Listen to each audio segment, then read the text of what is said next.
Michelle, are you ready? I was born ready. She's an award-winning author, speaker, and podcast host who serves on the National Faith Advisory Council. She supported Donald J. Trump for president before it was cool. From her she shed in her beautiful backyard, this is The Michelle Moore Show.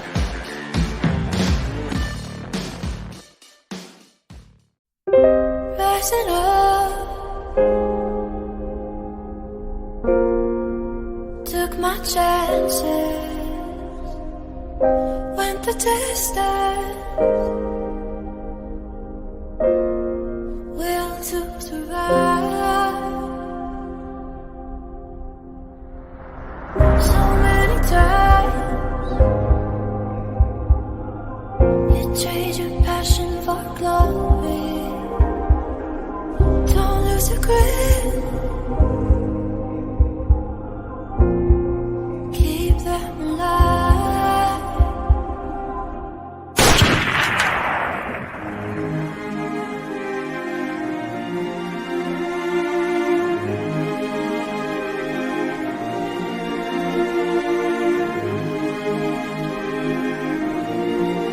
And he's watching us all with the eye.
Hello, everybody. So glad that you're here with us today. All right. So a couple of quick notes before we get into today's guest.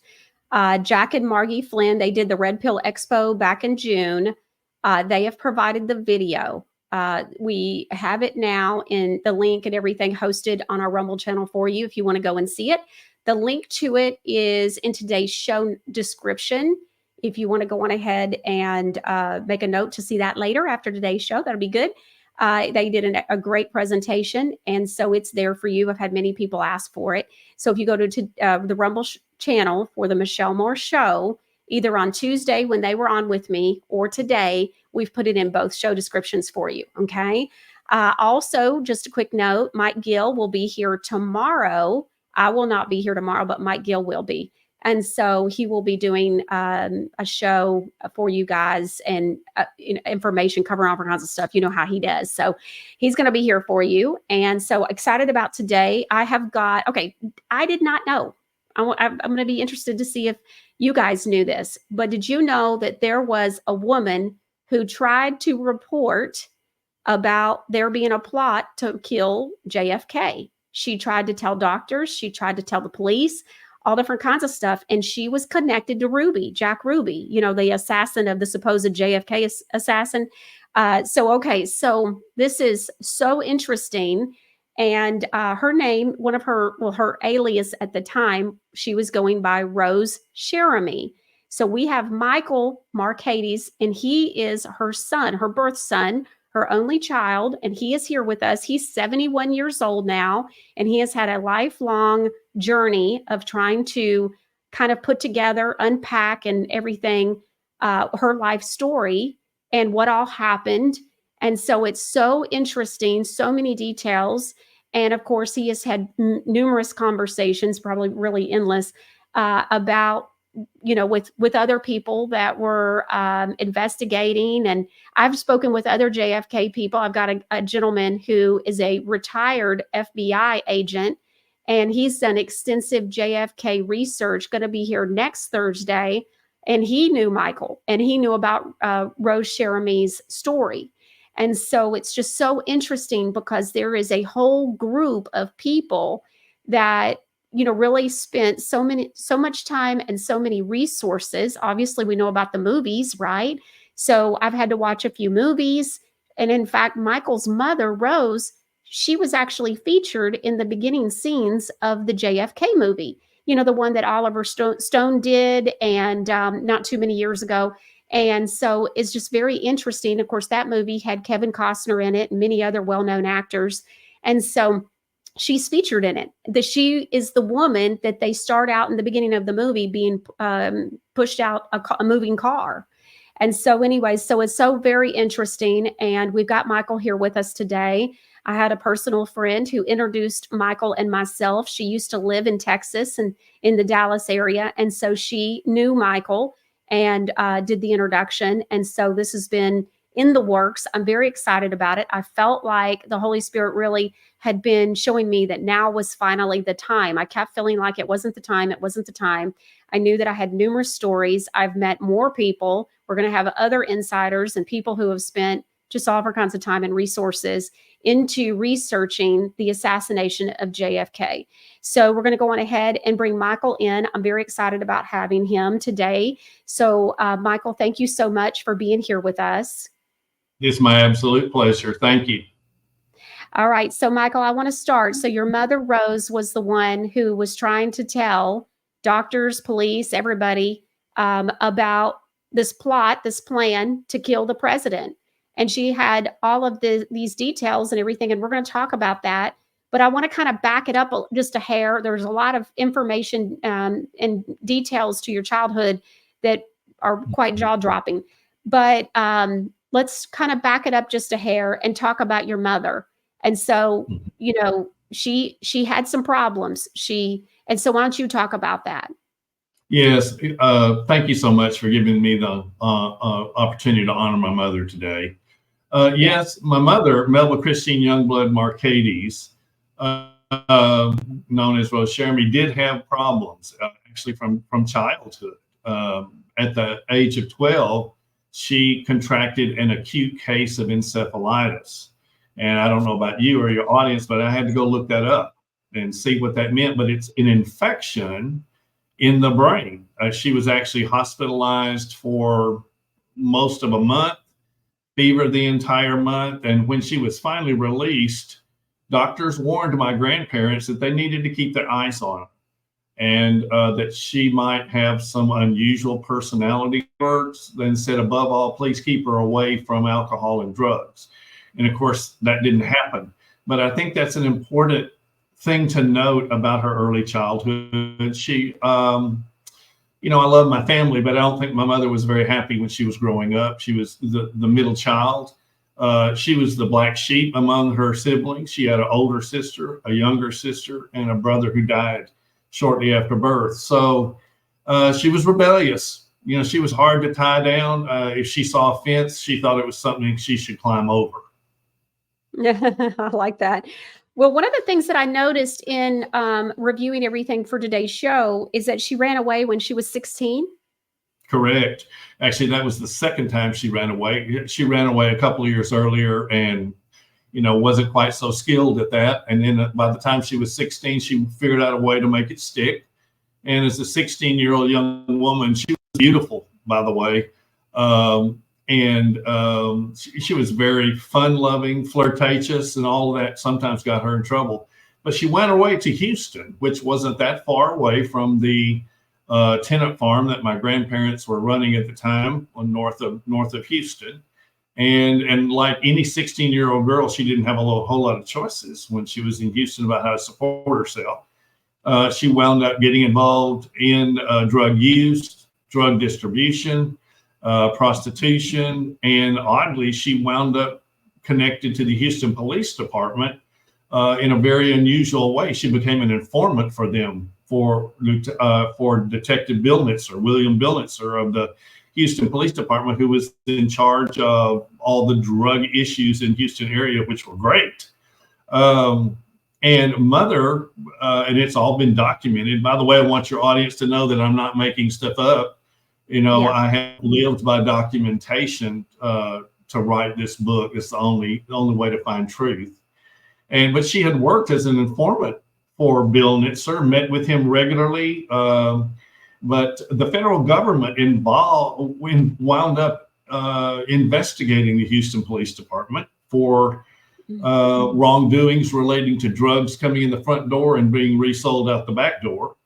Bill Nitzer was at the head of all of that. And at some point, he thought he was in such trouble that he wound up committing suicide in his office in the Houston Police Department. And the death record, the accounting of what happened to him was he supposedly shot himself twice in the exact location. Yeah. And that doesn't sound like suicide to me. So, but that was mother's entree into walking both sides of the fence. She became very skilled at providing information. She lived till she was almost 42 years old in this really seedy world. And I think she became very skilled at surviving. Okay. So let's, and obviously it was a complicated situation between her and your grandparents. Yes. So early on, she meets your father. So she's into drugs. She's obviously, working as a prostitute. She's being taken all over the country, it sounds like. And so talk a little bit about that, the time that is before she met your father that led up to her meeting your father. Well, she became, New Orleans kind of became, as I mentioned to you earlier, kind of a mecca for her. Whenever she had a chance to leave a certain place after troubles, she seemed to always float back to New Orleans. Between Houston, Dallas, and New Orleans, there was lots of prostitution and drinking going on. Of course, they were well based in the New Orleans area, and we also know that Lee Harvey Oswald was well based in that area. And the connection with Jack Ruby is also connected to New Orleans and Dallas. So she, I was thinking earlier today, she didn't just wake up a drug addict, drug trafficker, prostitute for the mob. It was one step at a time. So it took time, but, from her age 19 forward, she spent quite a bit of time in and out of jail for stealing cars, for running drugs, and for doing prostitution. Okay. Yeah, it was very interesting. And so, and of course I thought this was interesting. You, just so that the viewers know, you provided a 24-page, really very detailed bullet point list of all different kinds of facts and different details about your mother, the circumstances, and all of these different players. And so it's very good, very well done.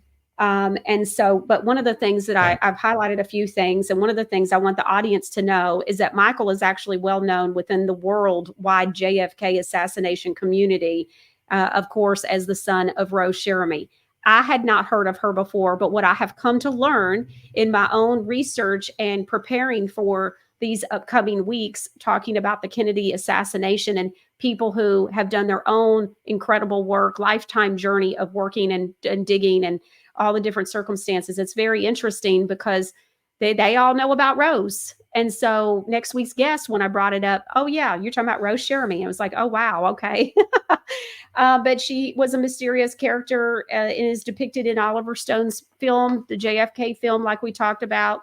And I thought that was interesting, that she even had a part. So this isn't like, oh, we've just, found somebody that nobody knows anything about. It's not that.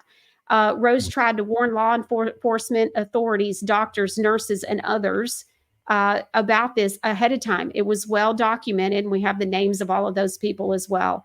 So it's, and of course, he's got a book, and we'll talk about that in a little bit. But it's interesting, too, because the JFK, I would say, just that whole community, the assassination community, they've had conferences. You've been interviewed numerous times and on numerous international podcasts as well.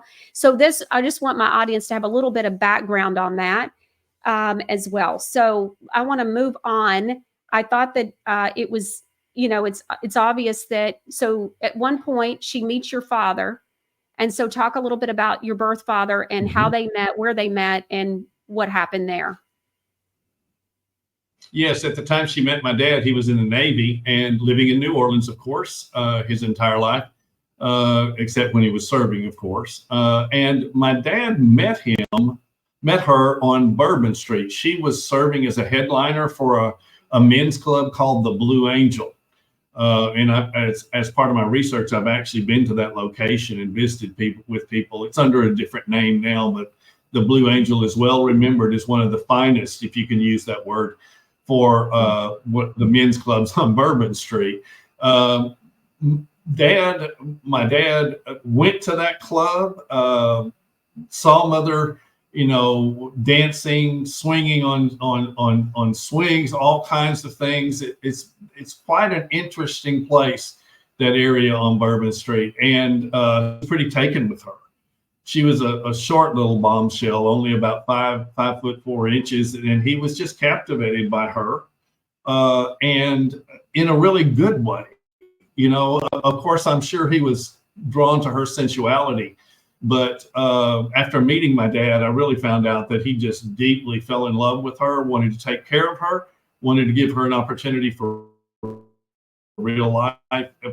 One of the nights that he saw her, he talked her into going home with him. He went to his house where his mother lived, and mother wound up staying there for quite a while and still working on Bourbon Street. But he was well aware of her issues in life, her attraction to drugs, the prostitution, and of course the Blue Angel, but he was offering her a chance at normal life. Oh, wow. Okay. It doesn't work out. So even though she gets married, she has you, she keeps staying at the Blue Angel, working there. And at some point it doesn't work out. They get a divorce. And in the documents, you end up finding out at 38 years old, he shows you, when you meet him, proof that even shows that he was not allowed to contact you. So you lived your life not having met your father. He was not in the picture. Correct. And, honestly, I love my family, but I never have really understood why they didn't clue me in on all this, because I lived my life up to almost 40 years of age thinking that he literally did not care enough to track me down. And once I saw him, I'll never forget meeting him at the airport. He was just like hovering off up against the wall. My half brothers greeted me, and he was hovering back against the wall like he was scared to approach me. And I can't imagine what he was feeling at the moment. But when we got to his house, he drugged me to the bedroom, opened a drawer, and pulled out the divorce papers. And he said, "Look here, see, I want you to know that your mother demanded in our divorce proceedings that I completely stay away from you and never contact you." Okay. So that was important to learn. So because of those circumstances, that then led you to live with your grandparents. Yes. And so, which is your mother's parents. And there are some interesting details that come out about all of this. But, at what point do you end up finding out her role in all of this with the Kennedy assassination and her trying to warn the authorities, warn the doctor, the nurses, all of these different people in these different places? At what point do you and your family find out that she tried to do all of that? Actually, it was almost 30 years ago. I received a phone call from my aunt and uncle who lived in North Dallas. That was one of my mother's sisters. And I remember her relaying to me, she said, "Mike, some man has called, a couple of men have called, and they say they have pertinent information about your mother and some things that they want to share with us to keep us all safe. And that they're going to meet with us at X time, X place." So, we made arrangements. I remember going over to my aunt's house in North Dallas, and the men that I met was Gary Shaw, who is literally I didn't know who he was then, but he is literally respected as one of the world's top assassination researchers. He's been doing it for 60 years, but to me, he was just a man at the time. And another gentleman, another detective investigator called Joe West. But that day, I'll never forget that day, sitting in my aunt and uncle's living room around their fireplace. Gary Shaw revealed these basic facts about Mother working for the mob, working for Jack Ruby, prostitution, drug rings, etc., and about an experience she had outside of Eunice, Louisiana, where she ended up being jailed and then later taken to East Louisiana State Hospital, and divulging what she knew to Lieutenant Francis Fruget, who was in charge of drug enforcement for Louisiana, state trooper. And she told him everything she knew, that she had been traveling with two men who were en route to Dallas to assassinate the president. And of course, she was in and out of a sedative, but Fruget says she was quite lucid when she was speaking. And of course, he basically blew off what she was saying and chalked it up as her reactions to the sedative and her need for heroin. But of course, that was November 21 when he was riding with her to East Louisiana State Hospital. And the next day, of course, Kennedy was assassinated. And then his opinion about her story changed drastically. Okay. So he finds out that Kennedy has been assassinated, and he's like, holy cow, I was just yesterday with old Rose Jeremy, and Yes. she's telling me stuff that I blew off. So he calls the hospital, goes to the hospital, only to find out that she has left. Yes. And He so immediately, of course, as soon as Kennedy was assassinated, he recontacted the hospital. And my mother had a way of disappearing really skillfully. She seemed to walk between the raindrops for a lot of her life. And so by the time he had called, she was already long gone. So. Wow. All right. So how long did it take then? Did he ever find her, or how did He never did find her. In fact, not till years later, when he was involved in Jim Garrison's investigation with Ann Dishler, he did some research in Eunice, Louisiana, at the Silver Slipper, which was a prostitution drug ring location in Eunice, well known. But he went back and discovered everything that all the details that Mother had told him were accurate. She identified the exact men who were with her, Sergio Arcacho Smith and Emilio Santana. I mean, everything she had said was true, but of course he was not able to locate her immediately after the assassination. Okay. So there was nobody looking for her other than him, or did he get anybody else to look for her? Or is this really just a Gary? Is this just Gary's thing that then when you met them? Mother, even before she was released, authorities, Fruget didn't just keep it to himself. He also contacted people in Dallas, said, hey, I've got this woman who, I've talked to this woman who thinks Kennedy's about to be assassinated. Said, no, we're not interested in any of that information. Even afterwards, we're not interested. We have our man. We know what we're doing. So it's all pretty odd at the same time that she was ignored, given her lifestyle. Yeah, I thought it was interesting too, the more that I learned about her and her connections with Ruby and Oswald. So, and of course being put in the hospital where it was a well-known hospital that actually contributed to MK Ultra programming.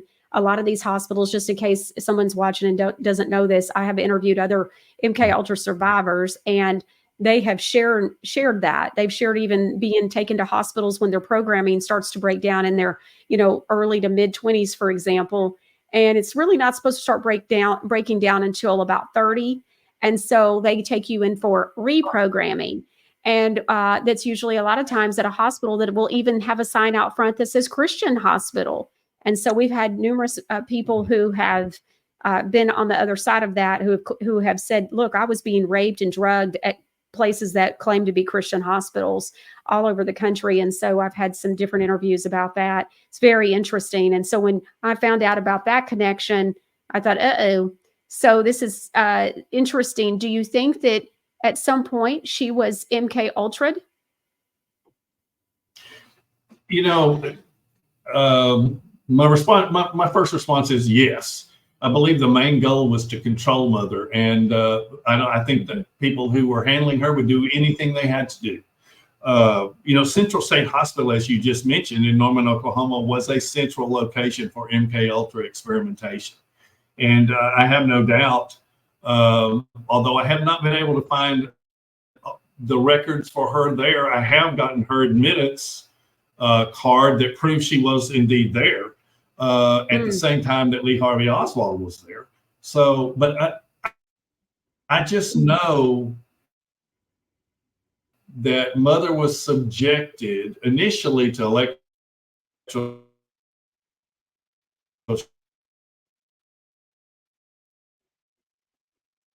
shock. Oh, we're kind of losing you. Oh. I think Michael has a little bit, he doesn't necessarily have fiber optic. I'm sure he doesn't do an interview every day. So I'm sure he'll come right back in.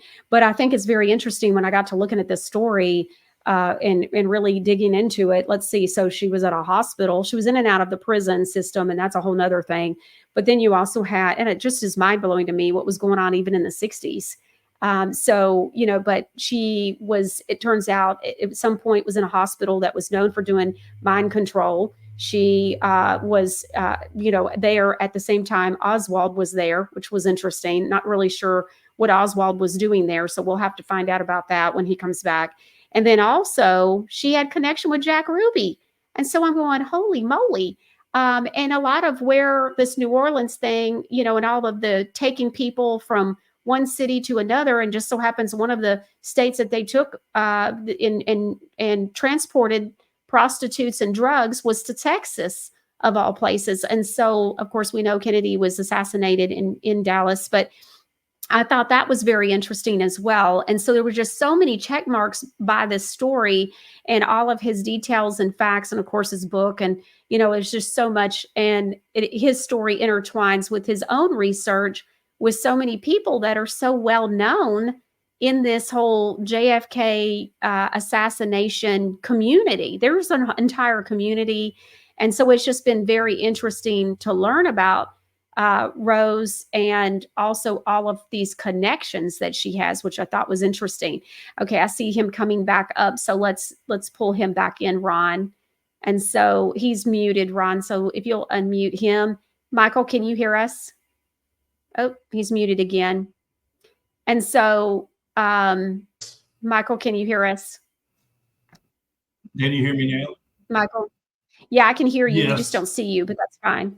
And so what I was going to say is, do you know why Lee Harvey Oswald was at that hospital? You're muted again. Not sure why he's muted. Producer Ron, can you unmute his mic? It may be on, he's muting himself. So is what producer Ron is saying.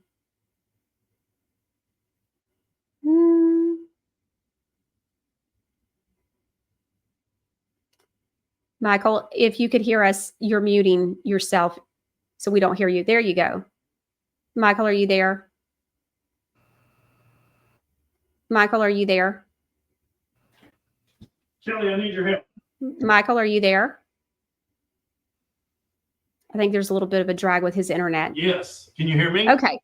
Yes, now we can. So why was Lee Harvey Oswald there at that hospital? Do you know, was he working there as an employee? Okay. What was the deal? Good. I'm trying to get the cam on.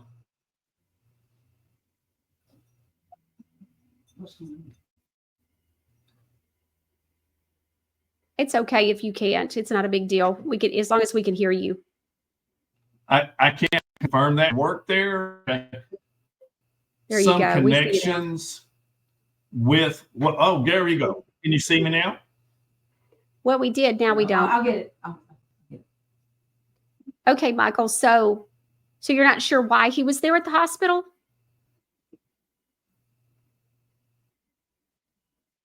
I'm not sure. I just know that that was a center. I believe Norman, Oklahoma was a center for mob activities.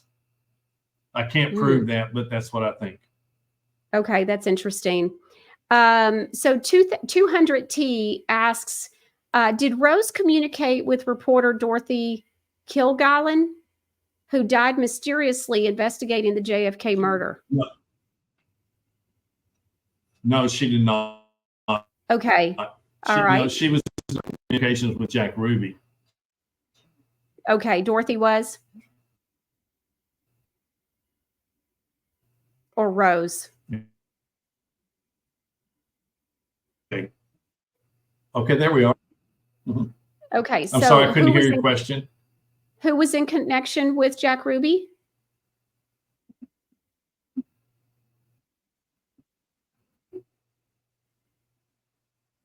You mean beyond Oswald? No, you were saying she was in connection with Jack Ruby. Are you talking about Dorothy? Dorothy was? Dorothy Kilgallen. She was the Dallas reporter who wound up interviewing Jack Ruby in his jail cell. And, right after her interview, she came out and to the public said, I'm about to blow this Kennedy assassination wide open. And of course, it wasn't that long after that Dorothy Kilgallen was no longer living. Wow. Okay. Didn't know about that. Hadn't heard of her part of the story. Wow. That's interesting. So Nelson Mark 83 says every time new information comes out about the JFK assassination, it just makes the whole thing even more mysterious. It's wild how deep this rabbit hole goes. So while I was watching a movie called Grassy Knoll, I thought it was very interesting talking about Nelson Mark 83 saying that. I thought it was interesting to hear that Jack Ruby had come out saying, look, there's just you're never going to really hear why this happened. And so I thought that was interesting as well. There's another part that I didn't know Oswald had a girlfriend. So that was a whole nother thing that was interesting to me in the Grassy Knoll movie. But then also, you had said that there was a point where it was reported that Rose had said that she knew that Ruby and Oswald knew both of them. And as confirmed by the testimony by Fruge before the House Select Committee on Assassinations, Rose knew well Ruby and Oswald and declared that the two of them knew each other well, and Rose said that they had been shacking up together for years. So Rose was saying there was a romantic relationship, I guess is the way to put that, between Ruby and Oswald. Yes, that's correct. Actually, she was on a flight with Francis Fruge to the Galveston area to confirm some details that she had relayed about drug exchange, drugs coming into the port, etc. And she saw a newspaper that said Jack Ruby doesn't know Lee Harvey Oswald. And she, according to what Fruge said in his testimony before the HSCA, she said, wow, what a joke. They not only know each other, but they have been shacking up together for years. And, as the JFK film implied, I think there was some unusual sexuality connections going on between all of those individuals. Yeah. Okay. I want to go back to the Silver Slipper too. This is where she was working. And I thought it was interesting because something grabbed my attention in my own research through the books I'm reading and different people I'm speaking to, including yourself and some others that you know about that I'm in communications with.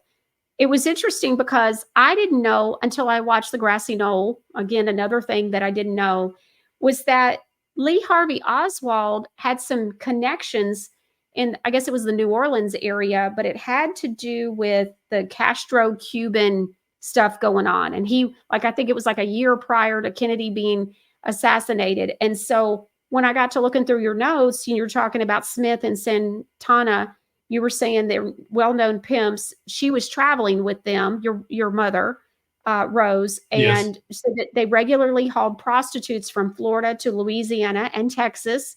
And it said Smith was known to have been part of that anti-Castro-Cuban revolution. I thought that was interesting because that was a red flag, because I just happened to know that about Lee Harvey Oswald.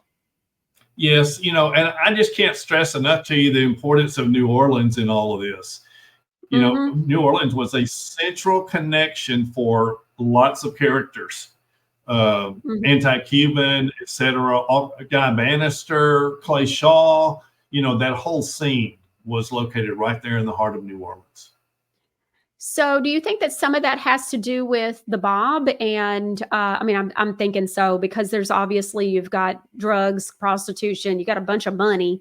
And of course, it's all with the mob. And then I know that the mob helped, even there's reports of the mob helping elections and stuff, like Kennedy supposedly got helped by the mob to make sure that he won that election, supposedly. Right. There was reports and things I've seen on that through the years.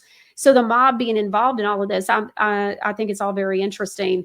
And so, but when I saw that as another connection with Oswald and those guys and your mother. So another thing to say, okay, yeah, they clearly knew each other. So she rode, by the way, your mother rode in an ambulance with this gentleman, Fruge, and so he was the guy who was over narcotics. And so he was a Louisiana state trooper with the narcotics division. And so that's when she was telling him over and over, and she had been trying to tell the doctor as well. His name was Durowen. And so some of these names are a little bit, okay. All right. Derouen.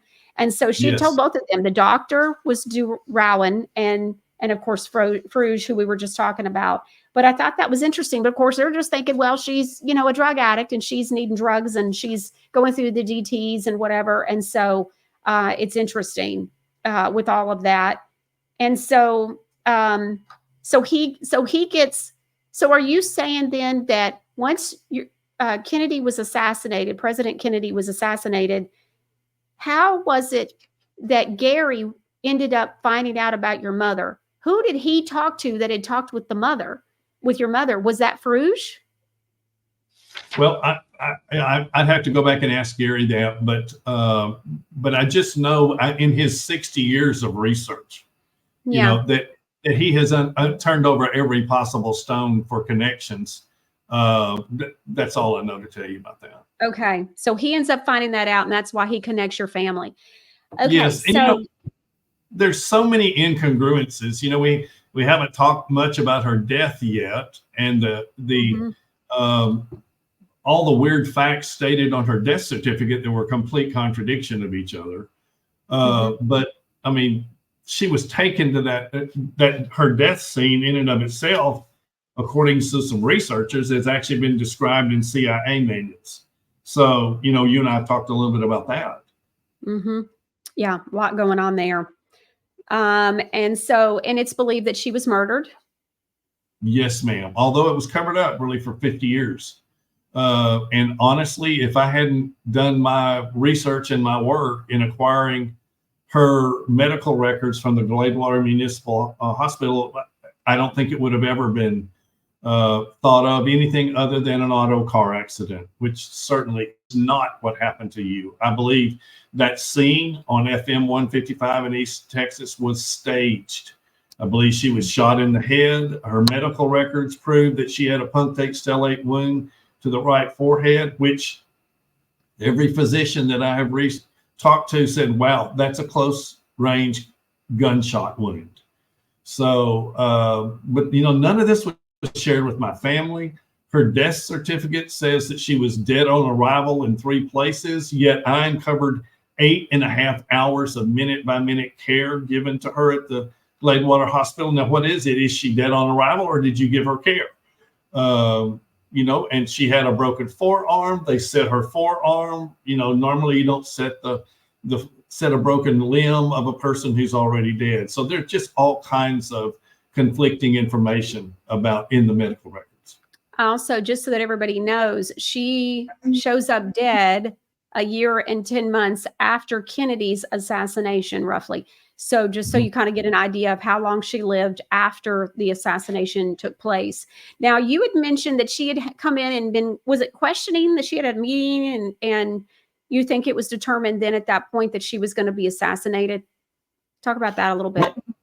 I think her experience shortly in August before Kennedy was assassinated, Mother was on a major trip from New Orleans all the way into Montgomery, Alabama, where, she was, believe it or not, she was very trusted. She was in a vehicle that had thousands of dollars worth of cash stashed in the doors, and she was hauling around a group of women on prostitution team. And so she doled out drugs and collected money. And then when she got to Montgomery, she was in charge of all the activities that were going on there at the Exchange Hotel and the Jefferson Davis Hotel. And while she was there, she noticed some individuals in the lobby of the hotel where she was staying that she knew were bad characters. And she really felt like they were following her, trying to figure out, was she divulging information to authorities? And she got so scared that she actually contacted the local FBI right there in Montgomery. They did come visit with her. She went to a local drugstore. She secluded herself in an old-timey phone booth until the FBI agent showed up. They talked to her there, took her to the station as well. And she divulged lots of information about what was going on. And I believe that was literally the beginning of the end for her, because less than a month later, she was dead. Oh, goodness. All right. So I had a gentleman on my show last year. He went by the name The Liaison. Okay. He was a whistleblower. And I had already spoken with you. And so we had our first conversation. So I asked him about protected neighborhoods, okay, because you had talked about it with me in our conversations, and I'd never heard of that. So when I spoke with the liaison, I don't think we brought it up in the interview, but I certainly talked to him about it in our initial conversation. And I thought it was an interesting response. And what he said was, he's always yes or no. I got an answer on everything but protected neighborhoods. What he said was, Miss Michelle, I can not deny that, but I cannot confirm that. So your grandparents end up living in a protected neighborhood. So you had so let's kind of back up. Rose, as you all know, was the middle of three girls. The older sister's name was Grace, and she married somebody who ended up being a lieutenant colonel. And so Lieutenant Colonel Stewart. So that was out of Alexandria, which is real close to DC. So, okay, that's interesting. You said he had Pentagon clearance. So all very interesting. He ends up coming home, they end up coming home Yes. and living with your grandparents. You were living with your grandparents, still a young boy.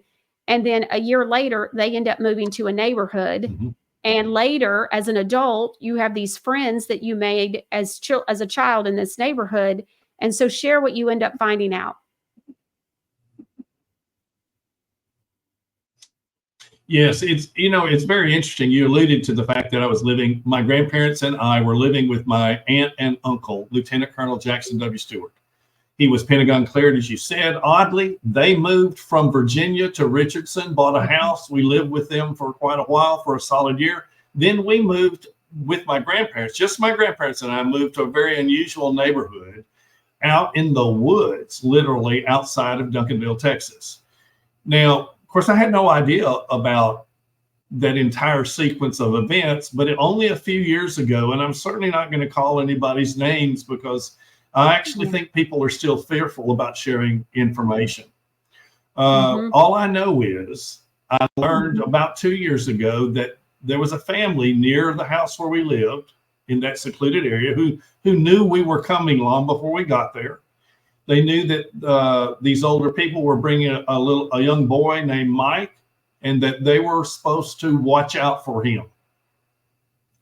And the little neighborhood where we lived out in the middle of the woods was a U-shaped single street, probably no more than 20 houses in that area. I also learned that my grandfather may have had a connection with the father of my friends who lived down the street, who really took good care of me. And I have not been able to get to the bottom of that. But one way or the other, the man down the street secured the very small house for us to live in. And it was literally out of the way. And that's one of the very last places where I remember seeing my mother. She drove up unannounced, hopped out of a yellow cab, and was there with us for a few days. And then she was gone. And then she was truly gone, as in no longer living. So it's so sad. Okay. So you're saying your mother visited that home? Yes. So she when was Kennedy at the time. I'm sorry. was going to say, so when Kennedy was assassinated, do you happen to know what the time frame was between Kennedy's assassination and when the uncle and the aunt came to live there, the lieutenant colonel uncle? It was at least, it was somewhere but less than 2 years. Okay. Yeah, because we had moved from Houston to the Richardson area and then to the outside of Duncanville secluded area. So, I mean, mother only lived a couple of years after, you know, as you mentioned, 100. Yeah, about a year and 10 months. Yeah, something like that. Okay. A Love of Shoes says that she was likely initially involved in the MK Ultra programming originally, and the illness was cover. She said, and goes on to say that the mob and military intelligence, as well as government, were and are deeply connected. And so that's true. So that's what we're kind of connecting. She even wrote that before we even talked about much of the brother-in-law, or the uncle. She's your uncle. And so it's very interesting. Is the lieutenant colonel and your Aunt Grace, are they still alive? No, they're not. But, you know, it's interesting to also note at some point in mother's life, and it's completely unexplainable to me, mother was sent to St. Elizabeth's Mental Hospital in Washington, D.C. You know, a nobody prostitute heroin addict sent for care in Washington, D.C. St. Elizabeth's is the United States military's elite mental hospital. Explain to me now why she was sent there from a crime she committed in Louisiana. Makes no sense to me at all. But she was there for a solid 2 years. My uncle was the only person allowed to visit with her. You know, I cannot prove this, but I have a feeling my uncle knew a lot more of what was going on than he ever shared with our family. Wow, there's a lot going on there. Yes. That's a lot to take in. Ann Bell 25 says, I grew up in a huge, I grew up by a huge mental health institution in Iowa, and my friends that worked there would say that a lot of patients would come in and talk about the CIA. It all makes sense now. Yeah. So sounds like to me, it's probably also, I've got a lady that was born into the Illuminati, and they killed her birth mother during her birth. And she was the one that clued me in initially about these hospitals throughout the country. And then, of course, being part of the MK Ultra program. And then, of course, you've got Mike Gill, who's come along. And in over a year, I've been working with him. And he's been explaining a lot about, the youth detention centers and all different kinds of mental health institutions and stuff, and hospitals and drug rehab centers. And so you think, oh, you're going to go there, and now they're owned by the cartel and all of these crazy, entities that are no good either. And so anyway, so it says, Michael, how old were you when your mother was murdered? Yeah, I was 12 years old, seventh grader. In living in Texas, and it was a very mysterious time. My family, we didn't get a lot of answers, and my family didn't ask a lot of questions. If I'd have taken one look at the death certificate, I would have been full of questions. But in their defense, I have to say they must have just been emotionally exhausted from dealing with mother, and it was just such a long, sad road for her. I mean, your sister in Angola prison at 19, in 7 mental hospitals, declared mentally incompetent, heroin. I mean, it goes on and on, so only as an adult did I figure out the weary state of their minds and spirits regarding my mother. But, they should have asked questions while the iron was hot, if you ask me. One of the things that told them about the gunshot wound to the forehead. Nobody mentioned anything about being shot in the forehead. Poor Jerry Don Moore, the man who picked her up off the side of the road, was blamed for running over mother. And actually he was an angel who came along in the middle of the night and picked her up off the road and took her to the hospital.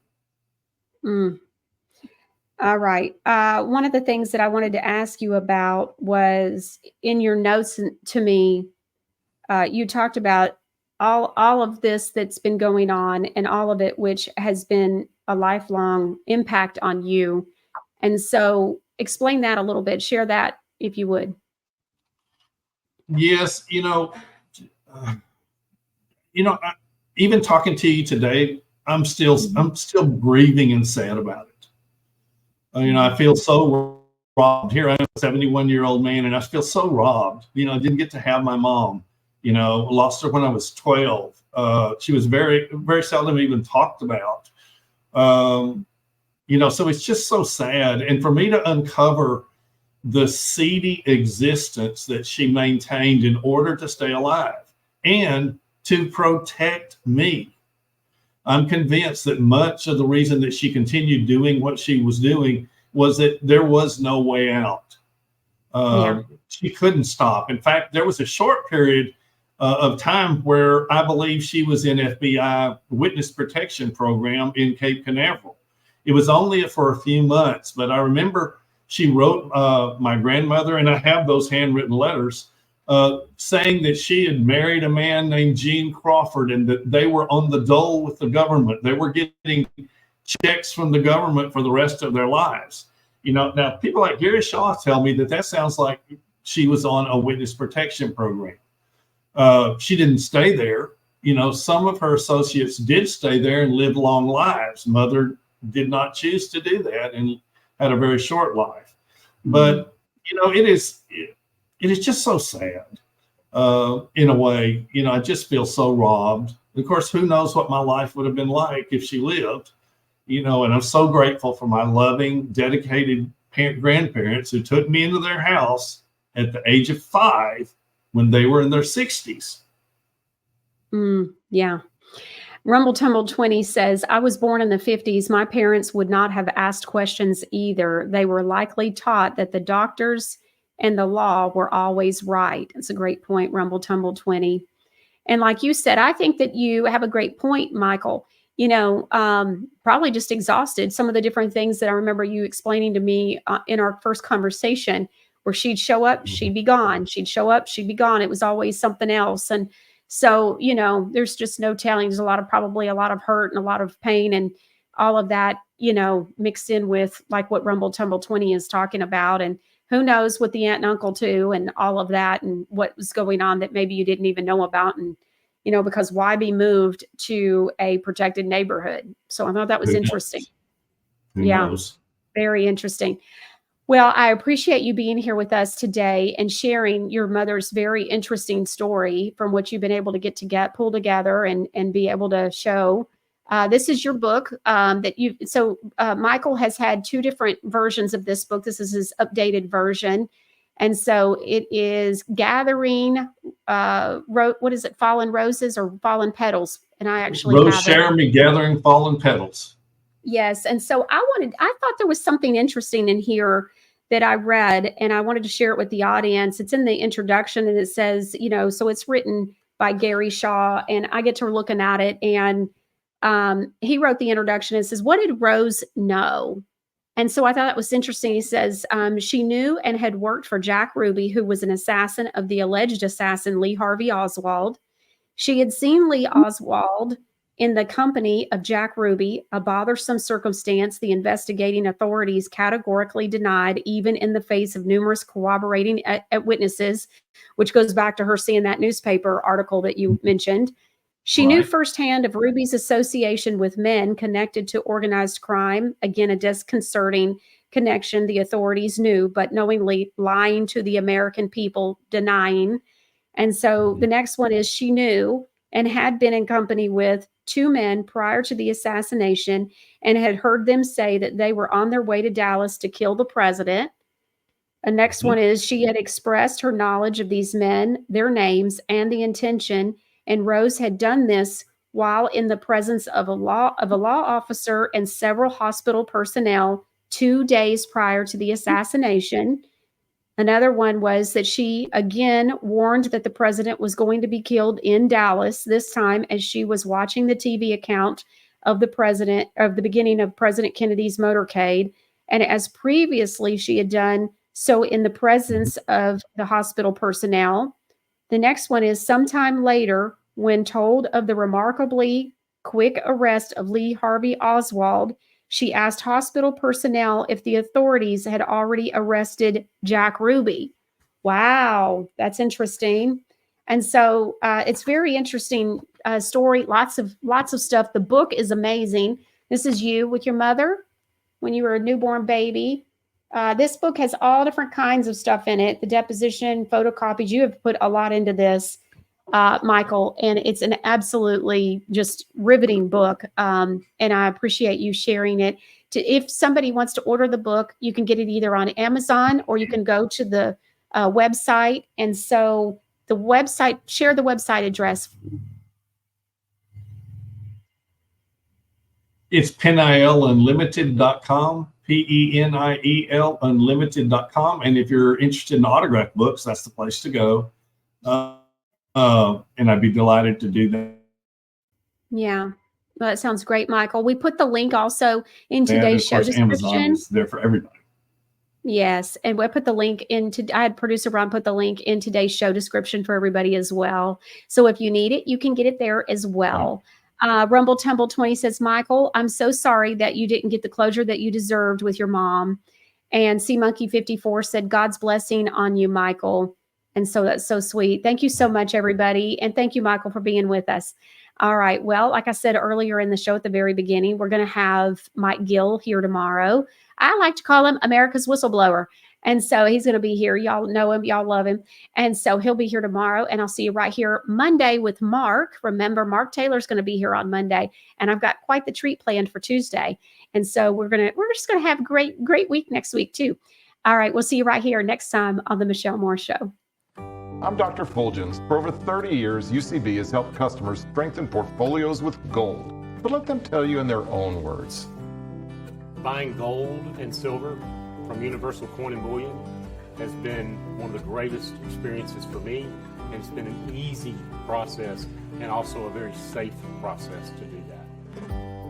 Call now to secure your 1-ounce gold or silver American Eagle coin with no dealer markup.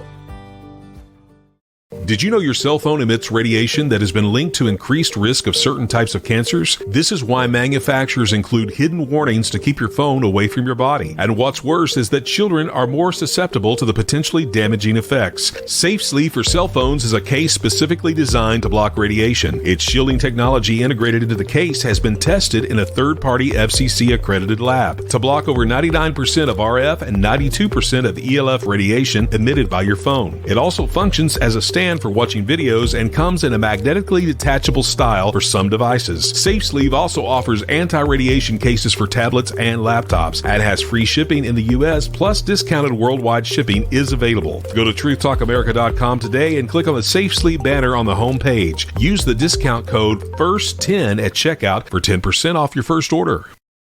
Are you tired of all the pills in your medicine cabinet? I'm Linda Bamber Olson, the creator of the Wave Watch, a more natural approach with 1,000 frequencies for mind and body. People have used the Wave Watch for kidney stones, arteries, blood, immune system, vagus nerve, myocarditis, allergies, colds and flu, ADD and ADHD, strokes, Parkinson's, carpal tunnel, thyroid, Lyme disease, and so much more. Wave Watch has a 1-year manufacturer's warranty for defects and flaws, and you can also upgrade to an additional warranty for water damage and breakage. Are you tired of all your pills and endless trips to the pharmacy?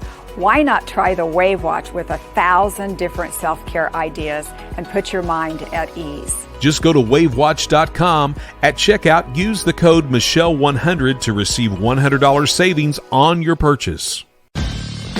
For Michelle's social media links, go to MichelleMooreShow.com.